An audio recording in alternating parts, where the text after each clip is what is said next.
Dan pemirsa, sudah hadir dua narasumber di studio. Sudah hadir bersama saya ada kuasa hukum Febri Adriansyah, Febri Diansyah, dan pakar hukum pidana Jamin Ginting. Mas Febri dan juga Bang Jamin, terima kasih sudah hadir di Cover Both Sides. Terima kasih. Baik, saya ke Mas Febri terlebih dahulu. Mas Febri, kita tahu ya bahwa pra-peradilan ini memang adalah hak bagi tersangka. Tapi kalau memang klien Anda yakin ada kriminalisasi, kenapa tidak langsung saja ke pokok perkara dan dibuktikan di sana? Jadi kami menyampaikan kemarin begini, di satu sisi pra-peradilan ini adalah hak. Jadi keputusan besok, untuk perkara 134 putusannya besok. Untuk perkara 135 itu putusannya hari Jumat. Nah, salah satu putusan pra-peradilan besok kami harapkan itu tidak sekedar berdampak pada klien kami. Tidak sekedar berdampak pada Pak FA saja. Tetapi harapannya ini betul-betul bisa menjadi satu tonggak, jadi presiden untuk meluruskan dan mengkoreksi proses hukum yang berjalan.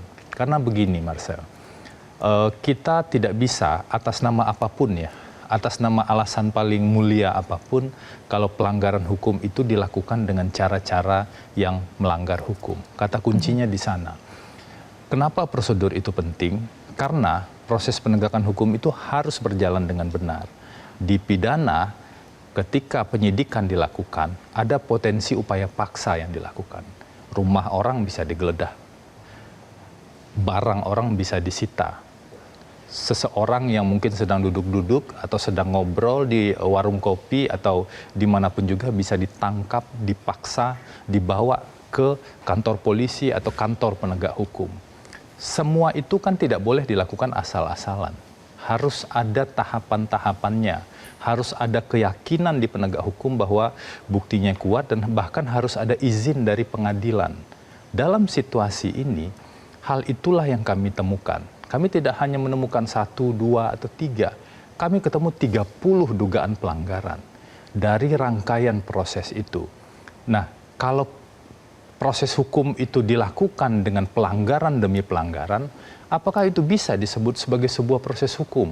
Tentu saja tidak bisa. Dari pra-peradilan ini kami berharap ada koreksi yang dilakukan. Kalau diputus besok misalnya dikabulkan pra-peradilan, apakah kasusnya otomatis berhenti? Substansi perkara atau perkara pokok yang disebut tadi otomatis hilang? Tidak. Justru penegak hukum jadi punya kesempatan melakukan tahap demi tahap itu secara benar. Pokok perkaranya tidak akan hilang. Tetapi apa yang sudah salah, apa yang sudah terjadi, apa yang sudah terburu-buru dilakukan atau bahkan terkesan dipaksakan, itu kan perlu dikoreksi. Satu-satunya jalur saat ini untuk mengkoreksi proses hukum itu adalah pra-peradilan. Dan karena itulah kami setiap hari hadir di sidang, mengajukan bukti, mengajukan argumentasi, dan hakim juga mendengar dari pihak yang termohon. Nah, itulah nanti harapan kami, hakimnya bisa betul-betul mempertimbangkan kedua sisi ini dengan adil. Oke, Mas Febri, ini salah satu poin gugatan dari dua pra-peradilan yang diajukan. Ini adalah soal penetapan tersangka yang memang dinilai cacat hukum menurut kubu Febri Adriansyah. Apa dasarnya, Mas Febri? Jadi ada 5 upaya paksa. Salah satunya soal penetapan tersangka. Penetapan tersangka ini kami punya setidaknya ada 6 dugaan pelanggarannya ya. Salah satunya adalah yang paling sederhana adalah tersangka ini sebelum jadi tersangka tidak diberikan kesempatan untuk menyampaikan klarifikasi. Dipanggil saja tidak, apalagi kemudian diperiksa. Padahal pemeriksaan calon tersangka ini dulu pernah diputus oleh Mahkamah Konstitusi, itu diwajibkan sebelum KUHP baru ya. Dan Mahkamah Konstitusi mewajibkan pemeriksaan calon tersangka ini tentu ada alasannya. MK menafsirkan dari konstitusi.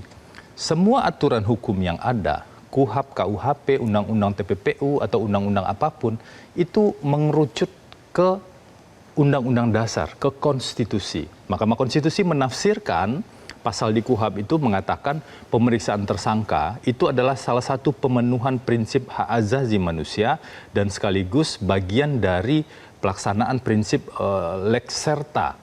Sehingga seluruh undang-undang yang ada yang berkaitan mestinya juga ditafsirkan mengikuti tafsir konstitusional tersebut. Itu yang pertama. Yang kedua, ada pelanggaran yang paling nyata dalam sprindik, surat perintah penyidikan dan surat perintah penetapan tersangka, ada pasal-pasal pidana yang sudah tidak berlaku, sudah dibatalkan oleh undang-undang yang baru, masih digunakan. Bagaimana mungkin aturan yang sudah tidak ada kemudian digunakan? Dan kami mengatakan itu melanggar prinsip lex favoreo yang sekarang diatur di pasal 3 KUHP baru. Baik, boleh sampai di situ dulu. Silakan. Jelajahi cara baru mendapatkan informasi. Download Metro TV Extend sekarang.